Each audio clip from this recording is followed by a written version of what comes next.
Hello everyone and good evening सभी को। उम्मीद करता हूँ मेरी वॉइस प्रॉपर आ रही भी सभी तक।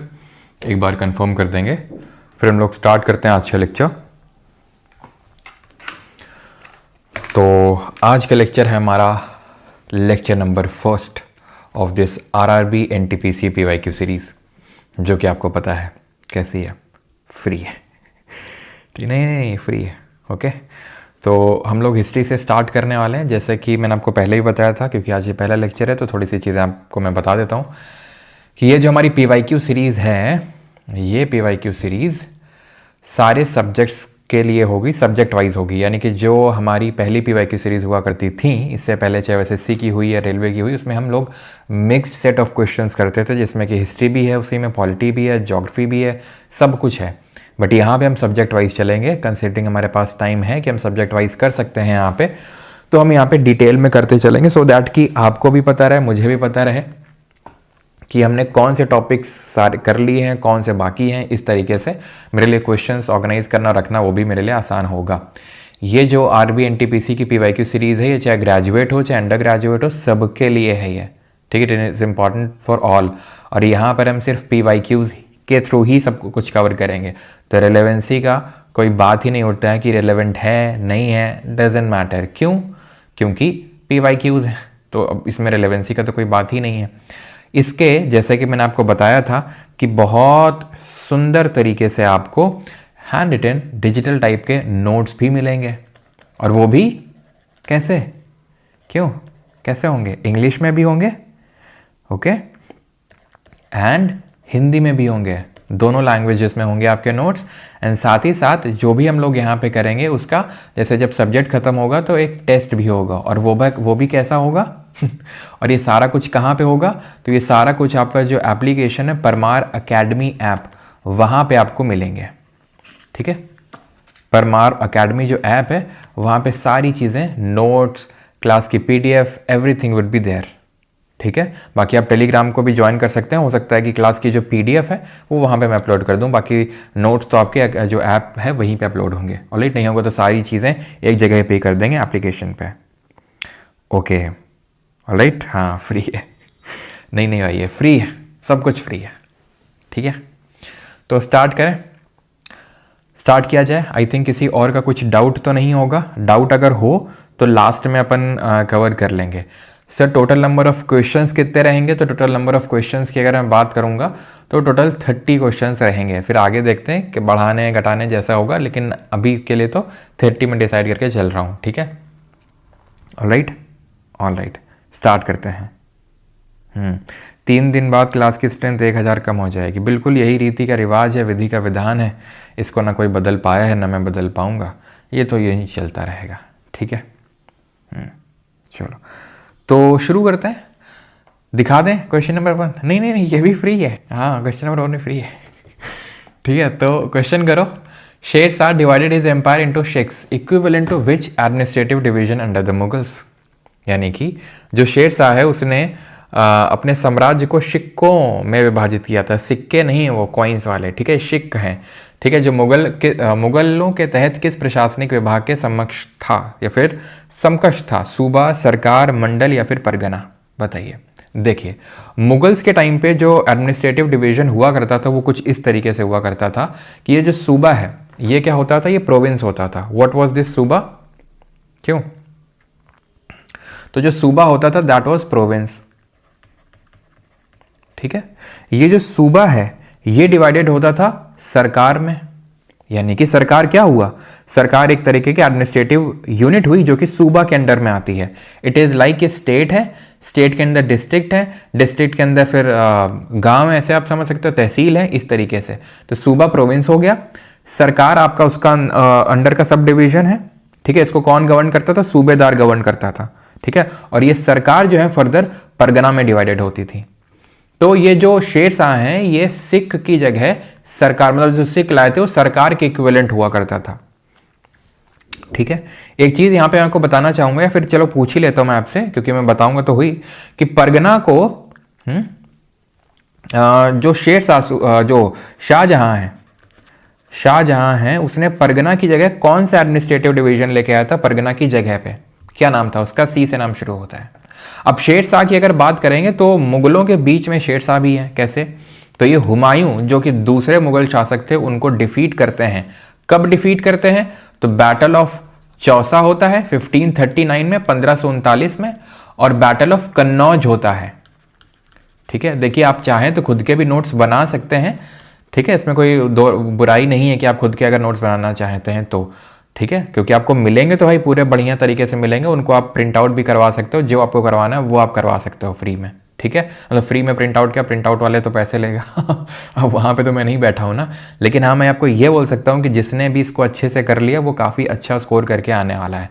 तो इसको शिद्दत से करिएगा, सारे लेक्चर करिएगा। आई नो कि सब लोग रेगुलर नहीं रह पाएंगे, कंसिस्टेंट नहीं रह पाएंगे, चाहे मैं जितना चिल्ला लूँ, चाहे मैं जितना हलक से बोल लूँ, गला फाड़ लूँ, उससे कुछ नहीं होने वाला है। सिर्फ कुछ ही लोग रह पाएंगे और उन्हीं को रिजल्ट मिलेगा, फॉर श्योर मिलेगा। बस आप रेगुलर रहिएगा आखिरी लेक्चर तक। और मैं आपसे ये भी नहीं बोलूँगा प्रॉमिस करो, ठीक है, क्योंकि सिलेक्शन तुम अपने लिए लोगे, मेरे लिए नहीं लोगे, तो तुम अपना देख लेना, खुद से प्रॉमिस करना हो तो।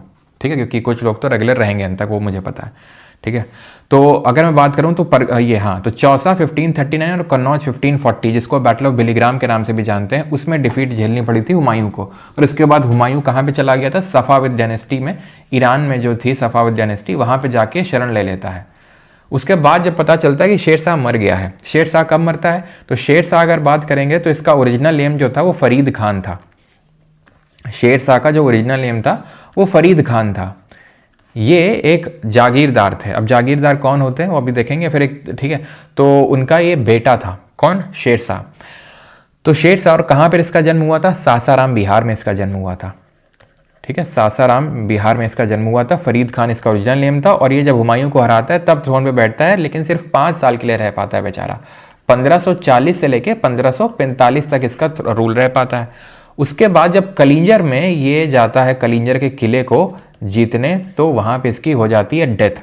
और जब हो जाती है डेथ तो अगले 10 साल के लिए शेरशाह के बेटे थोड़ा बहुत चलाते तो हैं, लेकिन फिर से यहाँ पे जब हुमायूं आ जाता है तो हुमायूं के हाथों डिफीट झेलनी पड़ती है शेरशाह के बेटों को। शेरशाह एक्चुअल में अफगान ओरिजिन का, ये अफगानी था। तो हुमायूं कौन थे? ये हुमायूं, अब इसका जो बाप था बाबर, ये सब थे उज़्बेक ओरिजिन के। कैसे थे? उज़्बेक थे ये। ठीक है, ये चीज़ आपको ध्यान रखना है। लेकिन ये अफगान था, तो उनको अफगानों को हराता है हुमायूं, लेकिन वो भी ज़्यादा दिन तक नहीं टिक पाता है। तो हुमायूं, इसीलिए अगर हम बात करेंगे तो हुमायूं का जो रूल है या रेन है वो 1530 में बाबर की डेथ होती है। तो 1530 से लेके 1540 तक रहता है, जब तक हार नहीं जाता कन्नौज में, भागता है, फिर वापस आता है 1555 में। डेथ होती है शेरशाह की 45 में। ठीक है, ये आता है 10 साल बाद, और सिर्फ एक ही साल तक बेचारा रूल कर पाता है, 1555 से 1556। इसके बाद लाइब्रेरी की स्टेयर से गिरने की वजह से इसकी डेथ हो जाती है हुमायूं की। अगेन यहाँ पे मुझसे ये एक्सपेक्ट मत करना कि मैं एक एक शब्द लिखूं फिर यहाँ पे कि लाइब्रेरी, स्टेयर्स, वो सब नहीं। इतना तो मैं एक्सपेक्ट करता हूँ कि बेसिक वैसे तो आपको होपफुली मिलेगा। ठीक है, नोट्स में लिखा हुआ, नहीं तो आप खुद से भी अपडेट कुछ तो कर सकते हैं। वैसे तो आपको नोट्स में मिल ही जाएगा मोस्ट प्रोबेबली। ओके, तो शेरशाह की जब डेथ हो जाती है तो उसको बरी भी किया, कहाँ पे किया जाता है? इसका टूम भी सासाराम बिहार में ही बना हुआ है। ओके, शाहजहां ने परगना को रिप्लेस किया था चकला से। ठीक है, चकला से। शेरशाह की अगर मैं बात करूं तो इसने क्या क्या बनवाया था? तो शेरशाह ने अगर बात करें तो किला ए कुन्हा बनवाया था, जो कि दिल्ली में तुमको देखने को मिलेगा, दिल्ली में। ठीक है, रोहतास फोर्ट बनवाया था। जरा बताएंगे रोहतास फोर्ट कहाँ होगा? बताइए कहां पे? सड़क ए आजम बनवाई थी, सड़क ए आजम, ग्रैंड ट्रंक रोड, जो कि आपकी रन करती है फ्रॉम द बांग्लादेश के चिटगांग से लेके पूरा पाकिस्तान तक। ठीक है, तो ये सारी रोड्स बनाने का काम किया था। और इनके बीच बीच में इसने सराय भी डेवलप करवाए थे। सराय क्या होते हैं? रेस्टिंग प्लेस होते हैं ये। What are these? These are the resting place. Okay, now अगर बात करेंगे रोहतास फोर्ट की, तो ये आपको कहां देखने को मिलेगा? हरियाणा में नहीं, ये पाकिस्तान में है। ओके, पाकिस्तान में।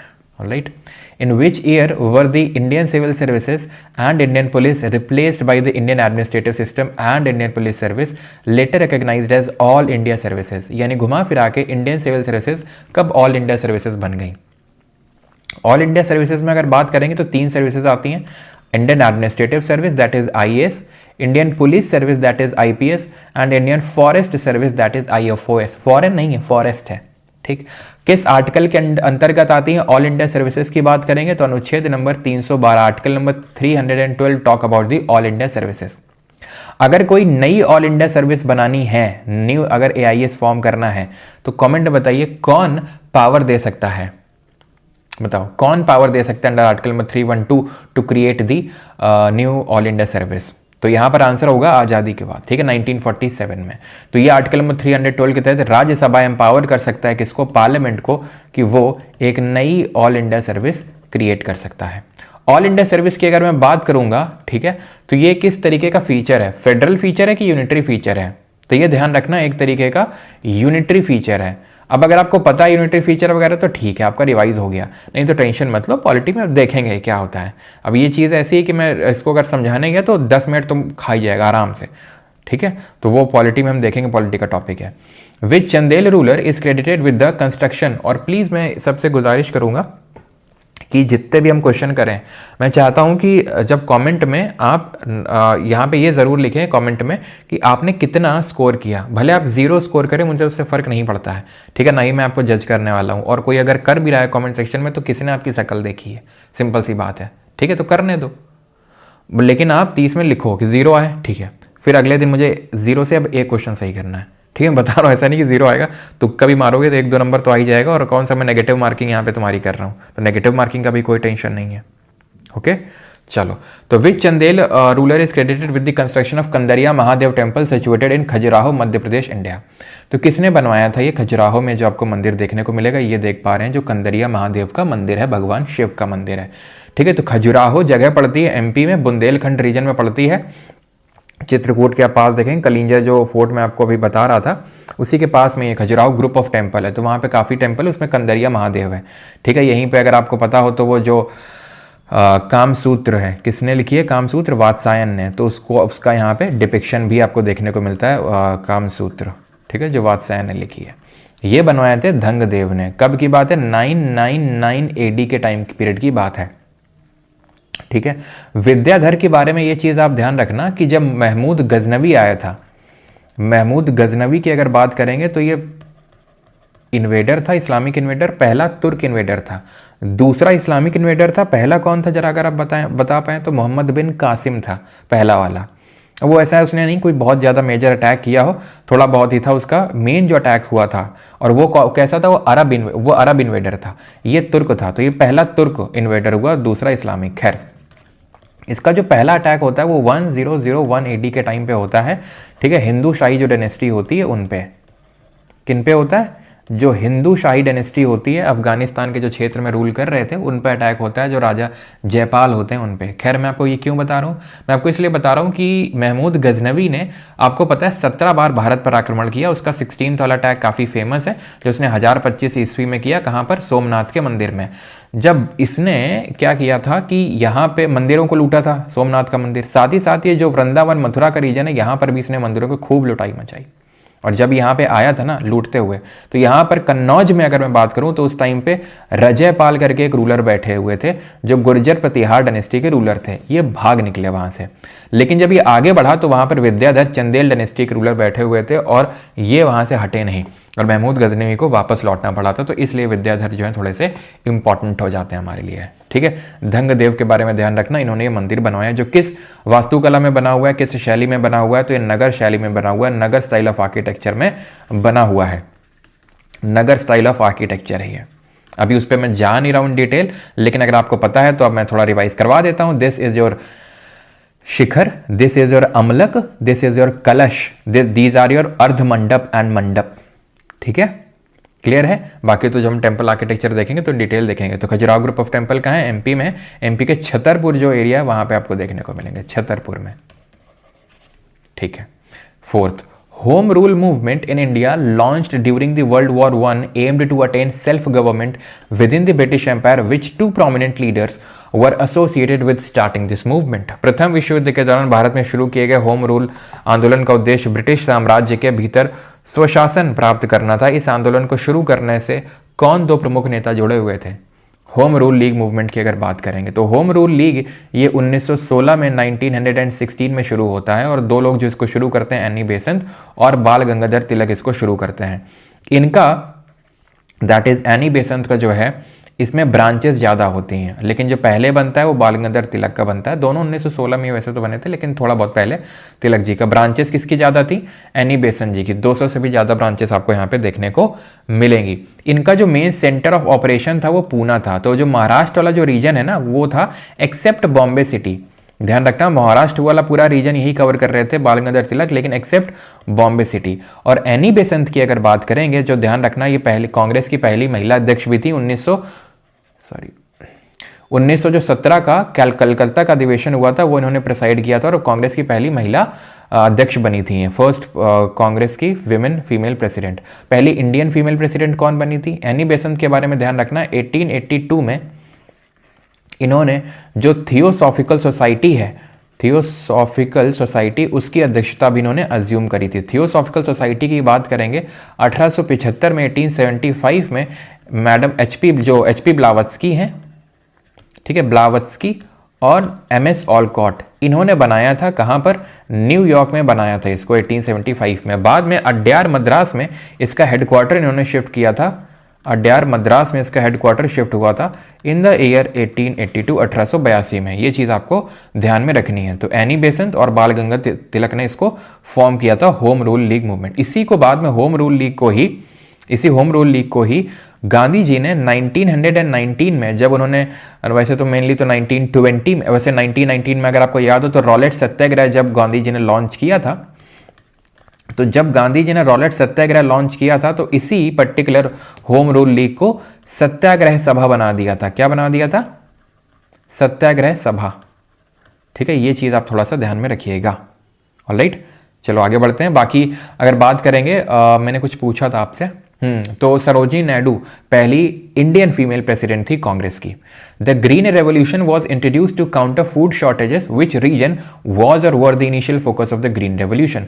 तो जो हरित क्रांति की शुरुआत की गई थी खाद्य संकट से निपटने के लिए, उसका प्रारंभिक क्षेत्र क्या था? तमिलनाडु था, Punjab, Haryana, Bihar, Orissa and Assam. Green revolution, पहली बात तो ये टर्म दिया किसने था, ये क्वेश्चन बन सकता है।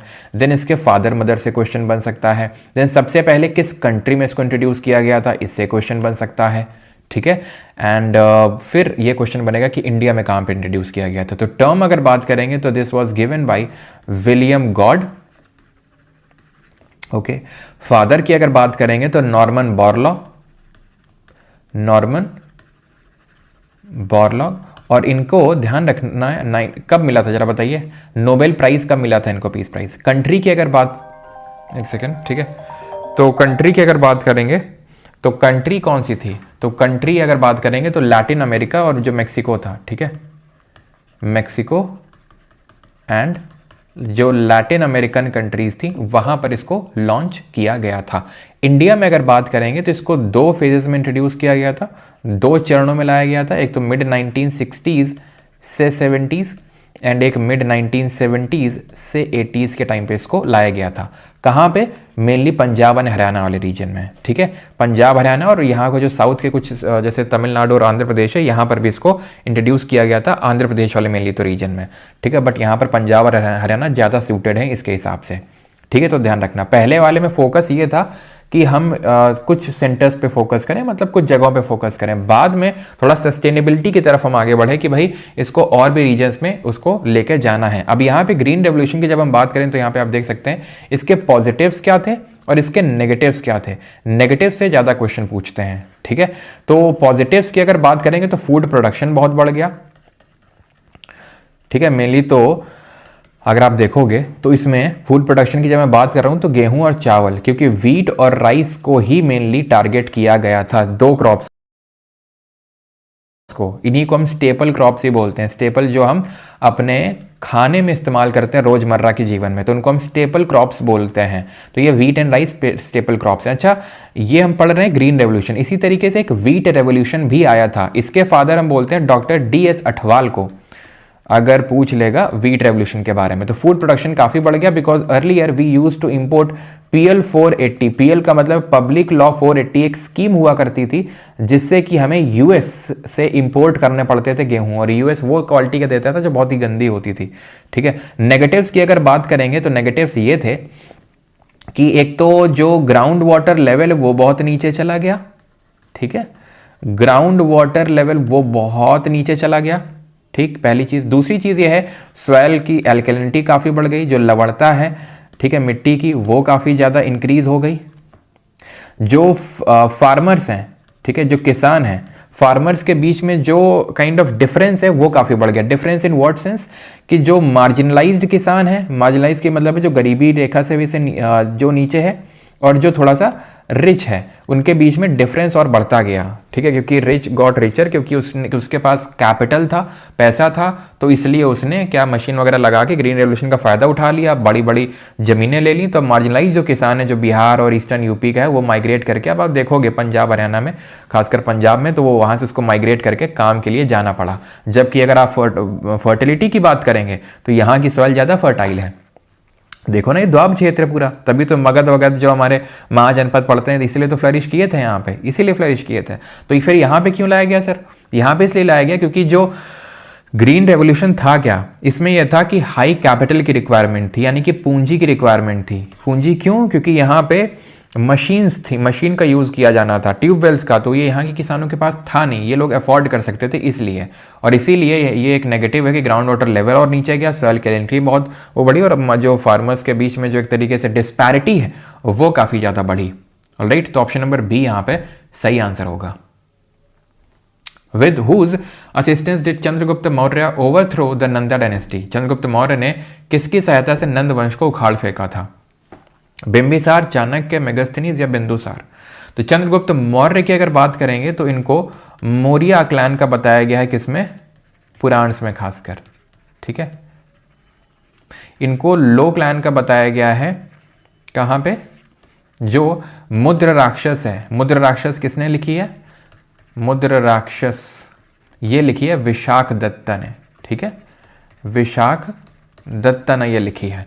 फाउंडर हैं चंद्रगुप्त मौर्य, मौर्य वंश के, और इन्होंने चाणक्य, जिनको कि हम विष्णुगुप्त, ठीक है, विष्णुगुप्त या फिर कौटिल्य के नाम से भी जानते हैं, कौटिल्य के नाम से भी ये प्रचलित हैं। तो इन्होंने ही क्या किया था?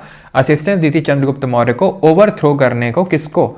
नंद वंश का जो लास्ट रूलर था, ठीक है, नंद डायनेस्टी की अगर बात करेंगे तो इसमें जो फर्स्ट रूलर था पहला, वो था कौन? महापद्मानंदा, ठीक है, महापद्मानंदा। और जो लास्ट रूलर हुआ उसका नाम था धनानंदा। धनानंदा के टाइम पे ही अटैक हुआ था, अगर आपको पता होना चाहिए, अलेक्जेंडर द ग्रेट का। अलेक्जेंडर ने इन्वेजन किया था, लेकिन वो मगध नहीं गया था, उसके और पोरस के बीच में युद्ध हुआ था, जिसको हम बैटल क्या बोलते हैं? बैटल ऑफ हिडास्पीस बोलते हैं। हिडास्पीस मतलब, हिडास्पीस वो रिवर है जो झेलम नदी है, उसी को ग्रीक में हिडास्पीस बोला जाता है, और वेदों में इसको क्या बोला गया है? वितास्ता बोला गया है। यहाँ पे माना जाता है अलेक्जेंडर की जीत होती, बट वो पोरस को उसकी टेरिटरी वापस करके अपने किंगडम वापस चला जाता। तो उस टाइम पे धनानंदा का रूल था। तो चंद्रगुप्त मौर्य ने धनानंदा को डिफीट किया था और मौर्य वंश की संस्थापना करी थी। बिंबिसार की अगर बात करेंगे तो जो यहाँ पे मगध महाजनपद था, मगध में जो पहला रूलर था, पहली डायनेस्टी अगर मैं बात करूं, यहाँ पे जो मगध था एम्पायर आपका मगध, तो यहाँ पे डायनेस्टीज कुछ इस तरीके से आती हैं। एक तो सबसे पहले आती है हरेनका डायनेस्टी, ठीक, देन आती है आपके शिशुनगा डायनेस्टी, शिशुनगा डायनेस्टी, ओके, देन बात करेंगे तो नंदा डायनेस्टी, जो मेन हमें जो पढ़ना है, देन मौर्य आती है। मौर्य के बाद अगर बात करेंगे तो मौर्य के बाद शुंगा डायनेस्टी, शुंगा के बाद कनवा आते हैं, कनवा के बाद सातवाना आते हैं, ठीक है। तो ये पूरा इस तरीके से चलता है। वैसे तो मेनली तो जो सातवानास का रूल था मेन मगध में नहीं था, नीचे था। खैर, तो हरेनका में अगर बात करेंगे, हरेनका में भी जो पहले रूलर हुए उनका नाम था बिंबिसार। बिंदुसार नहीं है, बिंदुसार अलग हैं वो, ठीक है, ये बिंबिसार हैं। देन इनके बाद इनके बेटे आते हैं जिनका नाम था अजात शत्रु, ठीक है। देन इनके बाद इनके बेटे आते हैं उडाइन, ये ध्यान रखना है। ये कैपिटल स्टैब्लिश करते हैं पाटलिपुत्र, लेकिन जो कैपिटल को शिफ्ट करने का काम है वो इनके बेटे उडाइन करते हैं, फ्रॉम राजगिरी टू पाटलिपुत्र, ठीक है। देन बिंबिसार जीवक नाम का एक फिजिशियन भेजते हैं, आपको पता होना चाहिए। उज्जैन के जो किंग थे प्रद्योत, उनके क्योंकि उनको जॉन्डिस वगैरह हो गया था, तो जीवक को भेजते हैं और उनके साथ थोड़ा सा रिलेशंस अच्छे बनाते हैं, और साथ ही साथ मैट्रिमोनियल अलायंस भी करते हैं, जहाँ पर ये कौशल देवी से शादी करते हैं, जो कौशल के किंग थे, ठीक है, उनकी जो बेटी थी, और या फिर प्रसन्नजीत की बहन थी, प्रसन्नजीत या पासेनाड़ी के नाम से जानते हैं, उनकी बहन थी कौशल देवी, तो उनके साथ शादी करते हैं बिंबिसार। बाद में उन्हीं के साथ थोड़े डिस्प्यूट होते हैं अजातशत्रु के एंड एवरीथिंग, ठीक है। शिशुनागा आती है, देन आपकी शिशुनागा में एक रूलर हुए कालाशोक, वो थोड़े इंपॉर्टेंट हैं। क्यों? क्योंकि इन्होंने जो सेकंड बुद्धिस्ट काउंसिल है वो पैटर्नाइज करी थी। नंदा के बारे में तो मैंने आपको बता ही दिया है, ठीक है। मेगास्थनीज कौन था? मेगास्थनीज एक एम्बेसडर था। किसके कोर्ट में आया था? चंद्रगुप्त मौर्य के कोर्ट में आया था। किसने भेजा था? सेलिकस निकेटर ने भेजा था। ये सेलिकस निकेटर कौन है सर? सेलिकस निकेटर कोई और नहीं, जब अलेक्जेंडर यहाँ की टेरिटरी जीत के गया था तो इसका मिलिट्री कमांडर था सेलिकस निकेटर। इसने अपनी डायनेस्टी बनाई थी सेलिसिड डायनेस्टी। बाद में चंद्रगुप्त मौर्य ने इसको हरा के इसकी बेटी हेलिना से शादी भी कर ली थी। तो मेगास्थनीज ने एक बुक लिखी है अगर आपको पता हो, and this book named is indica, जिसमें कि ये बोलता है कि जो मौर्य पूरी सोसाइटी है, मगध की पूरी सोसाइटी, वो 7 वर्णों में डिवाइडेड है। किसमें? 7 वर्णों में, ठीक है। ऐसा मेगास्थनीज ने बोला था अपनी किताब इंडिका में। Eight which session of the Congress was the resolution for the पूर्ण स्वराज पास्ड? राष्ट्रीय कांग्रेस के अधिवेशन में पूर्ण स्वराज की का प्रस्ताव पारित किया गया था। लखनऊ का अधिवेशन था, कलकत्ता का था, लाहौर का था या कराची का था? कहाँ का था ये? बिल्कुल। तो यहां पे अगर बात करेंगे कांग्रेस का, ये लखनऊ का सेशन नहीं था। लखनऊ का क्यों इंपॉर्टेंट है? 2 मायनों में इंपॉर्टेंट है।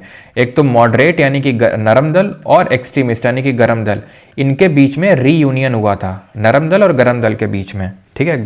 इनको 1907 का जो सूरत का अधिवेशन हुआ था, जो 1907 का सूरत का सेशन हुआ था कांग्रेस का, इसमें इन लोगों में फूट आ गई थी, एक्सट्रीमिस्ट को बाहर निकाल दिया गया था, एक्सट्रीमिस्ट को बाहर निकाला गया था। क्योंकि मॉडरेट जो देखो 1885 में जब कांग्रेस बनती है तो it was dominated by moderates, नरम दल के द्वारा डोमिनेट, जिसमें फिरोज शाह मेहता, ठीक है, सुरेंद्रनाथ बनर्जी, आनंद मोहन बोस, दादा भाई नौरोजी, ये सब लोग रहते हैं, गोपाल कृष्ण गोखले। तो एक्सट्रीमिस्ट को बाहर निकालते हैं, फिर से वापस आ जाते हैं 1916 के लखनऊ सेशन में। इसकी अध्यक्षता कौन करते हैं? इसकी अध्यक्षता करते हैं रास बिहारी घोष, और इसकी अध्यक्षता कौन करते हैं लखनऊ सेशन की? अंबिका चरण मजूमदार। लखनऊ सेशन एक मायने से और भी इंपॉर्टेंट है क्योंकि यहां पर इंडियन नेशनल कांग्रेस और जो मुस्लिम लीग है उनके बीच में एक ज्वाइंट पैक्ट साइन होता है, जिसको हम बोलते हैं लखनऊ पैक्ट। ये चीज ध्यान रखना है, जहां पे लोग अपनी ज्वाइंट डिमांड रखते हैं। लाहौर का सेशन इसका सही आंसर होगा, 19 दिसंबर 1929 में होता है, जिसको कि जवाहरलाल नेहरू प्रेसाइड करते हैं, ठीक है। जवाहरलाल नेहरू प्रेसाइड करते हैं और यहीं पे पास किया जाता है पूर्ण स्वराज यानी कंप्लीट इंडिपेंडेंस का एक रेजोल्यूशन। और साथ ही साथ सबसे पहला इंडिपेंडेंस डे भी सेलिब्रेट किया जाता है 26 जनवरी 1930 को, क्योंकि ये सेशन दिसंबर में हो रहा है 1929 को, तो कुछ ही टाइम बाद 26 जनवरी, मतलब इसी में अनाउंस किया गया था कि हम 26 जनवरी 1930 को पहला इंडिपेंडेंस डे सेलिब्रेट करेंगे। प्लस साथ ही साथ रावी जो नदी है उसके तट पे झंडा भी फहराया गया था, ये भी ध्यान रखना है आपको। और ये भी डिसाइड किया गया था कि हम CDM that is civil disobedience movement यानी कि सविनय अवज्ञा आंदोलन भी लॉन्च करने वाले हैं, ये इंपॉर्टेंट था। देन इसके बाद 1931 में जो सेशन हुआ था और ये भी हुआ था कि हम जो पहली गोलमेज सम्मेलन है, फर्स्ट राउंड टेबल कॉन्फ्रेंस है, उसको भी क्या करेंगे? बॉयकॉट करेंगे, जो लंदन में होने वाली थी। फिर 1931 में कराची का सेशन, ये सरदार पटेल जी प्रिसाइड करते हैं इसको। इसमें जो गांधी इरविन पैक्ट है, जो गांधी जी और इरविन के बीच में जो उस टाइम का वॉइसरॉय हुआ, ठीक है, इनके बीच में जो पैक्ट हुआ था इसको एंडोर्स किया गया, मतलब मान्यता दी गई कि ठीक है, इसमें जो गांधी इरविन पैक्ट में ये समझौता हुआ था कि कांग्रेस दूसरी जो गोलमेज सम्मेलन होने वाली उसमें पार्टिसिपेट करेगी और अपने CDM को, सिविल डिसोबीडियंस मूवमेंट को जो उसने लॉन्च करके रखा है, उसको सस्पेंड करेगी। तो वो इसमें प्रोविजन थे कराची सेशन में। और कराची का सेशन एक महीने से और भी इंपॉर्टेंट है, एंड दैट इज कि यहाँ पे 2 रेजोल्यूशंस अडॉप्ट किए गए थे कराची के सेशन में। एक तो फंडामेंटल राइट्स को लेकर, मौलिक अधिकार, और दूसरा नेशनल इकोनॉमिक पॉलिसी को लेकर, राष्ट्रीय जो औद्योगिक नीति है उसको लेकर 2 रेजोल्यूशंस यहाँ पे अडॉप्ट किए गए थे कराची सेशन 1931, जिसको कि सरदार पटेल जी ने प्रिसाइड किया था, ठीक है। ध्यान रखना, स्वराज अगर पूछ लेगा, स्वराज, तो ये अडॉप्ट किया गया था जो बनारस का सेशन हुआ था कांग्रेस 1905 में, 1905 में। लेकिन ये बोल रहा है पूर्ण स्वराज, कंप्लीट इंडिपेंडेंस, तो वो लाहौर का सेशन होगा 1929 में, नेहरू जी ने प्रिसाइड किया था। Who among the following sent, अब अगर मैं कांग्रेस के सेशंस की अगर बात करूं तो चलो आज ही मैंने पढ़ाया था क्लास में कि नेशनल सॉन्ग, पर इसके लिए मैं आपको ये नहीं बोल रहा हूँ, क्लास देखनी पड़ेगी बस ऐसे ही, ठीक है। तो नेशनल सॉन्ग किस कांग्रेस के सेशन में सबसे पहले गाया गया था? जो वंदे मातरम है, जो बंकिम चंद्र चटर्जी ने लिखा था अपनी नॉवेल आनंद मठ पे। Who among the following sent a telegram on 6th August 1857 stating our men are cowed by the numbers opposed to them and the endless fighting. Every village is held against us. The zamindars have risen to oppose us. तो किसने ये Telegram भेजा था, देख रहे हो, तब भी टेलीग्राम होता था। चलो, तो यहाँ पे अगर मैं बात करूँ, अच्छा एक और क्वेश्चन बताना कि सबसे पहले जो कांग्रेस का सेशन हुआ था जिसमें सरोजिनी नायडू जी ने प्रेसाइड किया था, वो कौन सा सेशन था? तो नेशनल सॉन्ग की अगर बात करेंगे तो 1896 का सेशन हुआ था, ये कलकत्ता में हुआ था, गाया रविन्द्रनाथ टैगोर जी ने था। ओके, एंड अगर मैं बात करूं एनी बेसन ने जो प्रिसाइड किया था 1917 का कलकत्ता अधिवेशन था, और सरोजिनी नायडू ने जो किया था वो 1925 का कानपुर का अधिवेशन था। आंसर यहां पे होगा लेफ्टिनेंट कर्नल टाइटलर। जो 1857 की क्रांति है, अब यहां पे हुआ क्या था, चलो उसमें आई थिंक एक और क्वेश्चन मैंने रखा है तो उसमें देखेंगे मेनली। तो अभी इसको देखते हैं, जैसे कॉर्नवालिस है, तो कॉर्नवालिस के रिगार्डिंग क्या ध्यान रखना है कि 1793 का जो परमानेंट सेटलमेंट आया था, दैट इज जो स्थायी बंदोबस्त इंट्रोड्यूस किया गया था, जिसको कि हम जमींदारी सिस्टम भी बोलते हैं, ठीक है, जमींदारी सिस्टम के नाम से भी जाना जाता है, वो इंट्रोड्यूस किया था इसने, ठीक है। एंड रॉबर्ट क्लाइव इसने क्या लेके आया था, अगर याद हो आपको, डुअल कंट्रोल इन बंगाल, ठीक है, बंगाल में इसने डुअल कंट्रोल एस्टैब्लिश किया था, जहां पर इसने दीवानी राइट्स को और जो निजामत फंक्शंस हैं उनको सेपरेट कर दिया था। दीवानी यानी कि right to collect the tax from Bengal, Bihar and Orissa, और निजामत मतलब पुलिस फंक्शंस। रॉबर्ट क्लाइव वही आदमी है जिसने कि प्लासी के युद्ध में, जो बैटल ऑफ प्लासी हुआ था 1757 में, उसमें इसने ब्रिटिश फोर्सेस को लीड किया था रॉबर्ट क्लाइव ने। उसके बाद चला गया था पैसा वैसा लेके ब्रिटेन में, फिर से ये जो 1764 का जब बक्सर का युद्ध हुआ था, उसके बाद जो संधि हुई थी, इलाहाबाद की संधि, इलाहाबाद की ट्रीटी, वो इलाहाबाद की ट्रीटी करने आया था ये 1765 में, जहां पर इसने ये डुअल कंट्रोल शुरू किया था। इसको खत्म किसने किया था? It was ended by Warren Hasting. तो वॉरेन हेस्टिंग इसको 1772 में खत्म करता है, इस डुअल जो कंट्रोल चल रहा था बंगाल में, जहां पे दीवानी फंक्शन और निजामत फंक्शन को अलग कर दिया गया था इलाहाबाद की संधि के बाद, ठीक है। Which Mauryan ruler sent Buddhist missionaries to foreign countries? किस मौर्य शासक ने विदेशों में बौद्ध मिशनरी भेजे थे? संप्रति अशोक, बिंदुसार, चंद्रगुप्त द्वितीय। तो अगर बात करेंगे तो ये सबसे ज्यादा किसने, मतलब किसने भेजे थे? तो अशोक थे, जिन्होंने अपने बेटे और अपने बेटी, ठीक है, अपने बेटे महेंद्र और अपनी बेटी संघमित्रा, इनको भेजा था कहां पे? ध्यान रखिएगा, सीलोन में, ठीक है। सीलोन कहां पड़ता है? सीलोन कोई और नहीं बल्कि श्रीलंका को ही बोलते हैं, पुराना नाम है उसका। अशोक की अगर बात करेंगे तो इनके मेजर रॉक एडिक्ट्स हैं जिनके बारे में पता होना चाहिए। सबसे पहले अशोक के जो एडिक्ट्स हैं वो दो फॉर्म में अपने को देखने को मिलते हैं, एक तो रॉक्स में और एक पिलर्स में, ठीक है। रॉक्स में अगर बात करेंगे, चट्टानों में, तो टोटल 14 देखने को मिलते हैं, और पिलर्स में 7 पिलर एडिक्ट देखने को मिलते हैं।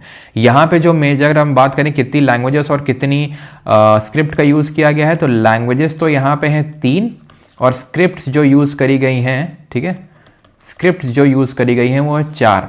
कौन कौन सी लैंग्वेज है? तो ध्यान रखना, प्राकृत लैंग्वेज है, ग्रीक लैंग्वेज है और अरामिक लैंग्वेज है। ये 3 भाषाओं का इस्तेमाल किया गया है। स्क्रिप्ट कौन कौन सी हैं? तो 4 हैं। तो प्राकृत में ब्रह्मी उसका इस्तेमाल किया गया है, ठीक है, और खरोष्ठी का इस्तेमाल किया गया, ठीक। ग्रीक में ग्रीक, अरामिक में अरामिक, तो 4 स्क्रिप्ट हो गई। सबसे ज़्यादा लैंग्वेज जो यूज़ करी गई वो प्राकृत, और सबसे ज़्यादा जो स्क्रिप्ट यूज़ करी गई वो ब्रह्मी। खरोष्ठी जो है वो जो नॉर्थ वेस्ट प्रोविंस है इंडिया का, that is north western part में, यहाँ पे इसको यूज़ किया गया मेनली, यहाँ पे नॉर्थ वेस्टर्न पार्ट में, ठीक। और जो ग्रीक एंड अरामिक है ये खासकर अफगानिस्तान वाले क्षेत्र में यूज हुआ है। ये हैं 14 रॉक एडिक्ट्स। सब आपको नहीं रटने हैं। सबसे पहले डिसाइफर किसने किए थे जरा बता दीजिए कमेंट्स में, और कब? तो पहले वाले में ध्यान रखना, इन्होंने लिखवा के रखा था कि जो एनिमल स्लॉटर है, यानी कि जो जीव हत्या है वो नहीं होनी चाहिए, ठीक है, और एनिमल्स की किलिंग बंद होनी चाहिए, ये आपको याद रखना है।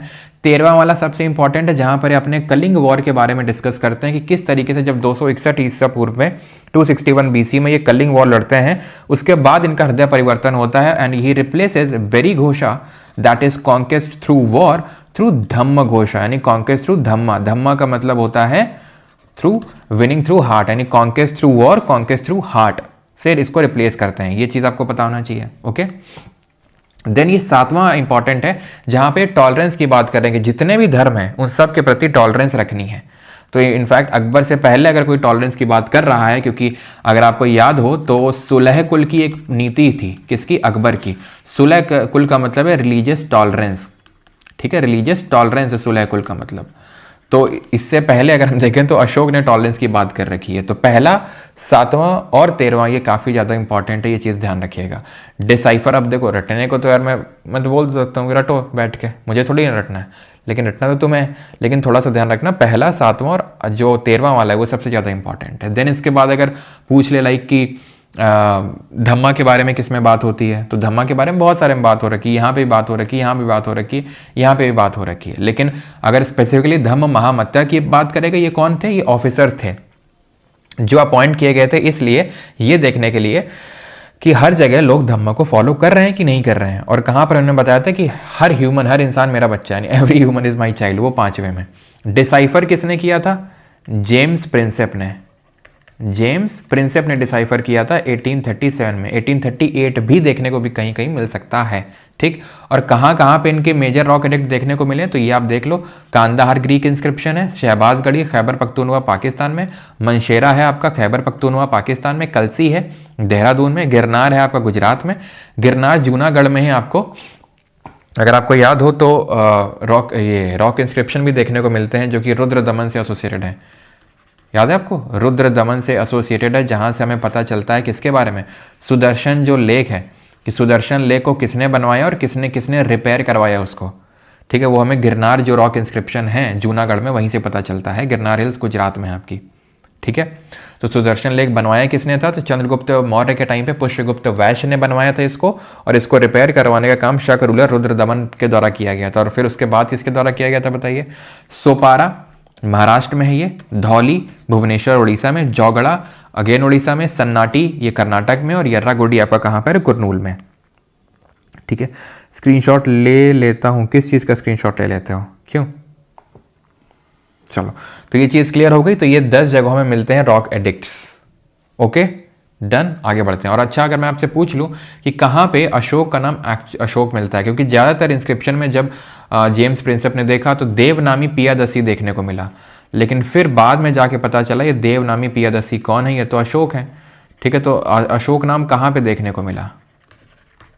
तो गुज्जर जो है आपका MP में, ठीक है, गुज्जर में आपको देखने को मिलता है। देन मस्की जो है वहाँ पे आपको देखने को मिलता है, और जो नेट्टूर है वहाँ पे, ठीक है, नेट्टूर यहाँ पे आपको देखने को मिलता है अशोक का नाम Ashok. Commercial crops were prioritised over food crops during colonial rule. Which of the following is an example of a commercial crop promoted by the Britishers. औपनिवेशिक शासन के दौरान खाद्य फसलों की तुलना में व्यावसायिक फसलों का प्राथमिकता ज़्यादा दी गई थी। निम्नलिखित में से कौन सा अंग्रेजों द्वारा प्रोत्साहित व्यावसायिक फसल का एक उदाहरण है? क्या बफरिंग हुई है क्या? चलो, तो आंसर होगा यहाँ पर इंडिगो। सबका सही आंसर आ चुका, ऑप्शन नंबर डी, क्योंकि ये कॉमर्शियल क्रॉप थी। नील की खेती करना कॉमर्शियल, इनको बहुत ही प्रॉफिटेबल थी। किसके लिए? ब्रिटिशर्स के लिए। लेकिन जो इंडियन एग्रीकल्चरिस्ट थे, जो पेजेंट थे, जो किसान थे, उनके लिए बिल्कुल नहीं था, क्योंकि वो देखो 2 नुकसान थे। एक तो खाने वाली फसल नहीं उगा सकते थे पहला, दूसरा इसमें बहुत ज़्यादा पानी की आवश्यकता होती थी, और क्रॉप फेलियर हो जाता था उसके लिए ब्रिटिशर्स की तरफ से इंसेंटिव भी कुछ नहीं मिलता था। इसीलिए एक रिवोल्ट होता है, इंडिगो रिवोल्ट, ठीक है, इंडिगो रिवोल्ट। ये कब होता है? ये 1859 में, 1859 में होता है। कहाँ पे? नादिया डिस्ट्रिक्ट है वेस्ट बंगाल में, पश्चिम बंगाल में, वहाँ पे है। लीड किसने किया था इसको लीड किया था दिगंबर एंड विष्णु विश्वास ने, ठीक है, दिगंबर एंड विष्णु विश्वास ने इसको लीड किया था। और इसको लेके एक पर्टिकुलर बात करें, दीनबंधु मित्रा थे, ठीक है, उन्होंने एक प्ले लिखा था। अगर आपको नाम याद हो उस प्ले का, दीनबंधु मित्रा ने एक प्ले लिखा था, उसका नाम था नील दर्पण। ये नील दर्पण किसके द्वारा लिखा गया था? दीनबंधु मित्रा। बाद में इसको माइकल मधुसूदन दत्ता ने इसको ट्रांसलेट किया था अंग्रेजी में। RC मुखर्जी थे जिन्होंने अपनी नॉवेल न्यूज़पेपर हिंदू पैट्रियट में इसको जगह